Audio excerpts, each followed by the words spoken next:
Gun load करती है। कहानी एक बार फिर पास्ट में चली जाती है, जहाँ एक शाम वो जख्मी हालत में जैक के घर जाकर उससे हेल्प मांगती है।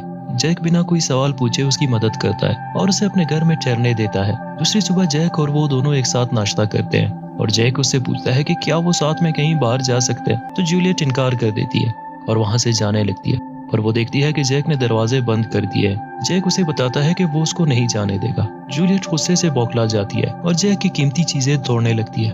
जैक उसके शांत होने का इंतजार करता है और फिर जूलियट को गले लगाकर उसे प्यार करता है। कहानी फिर से प्रेजेंट में आ जाती है और यहाँ जूलियट फ्लायर लेकर कार से बाहर फेंकती है ताकि वो देख सके कि रैपर उसके आसपास कहीं मौजूद तो नहीं। वहाँ कोई रैपर ना देखकर वो कार से बाहर आ जाती है, लेकिन यहाँ उसे किसी की मौजूदगी का एहसास होने लगता है, तो वो एक बार फिर फ्लायर जलाकर देखती है। अचानक वो देखती है कि रैपर उसके कार के ऊपर है, तो वो गोली चलाकर वहां से भागने लगती है, पर रैपर पीछे से आकर उसकी टांग पकड़ लेता है। जूलियट एक बार फिर अपना रेडियो ठीक कर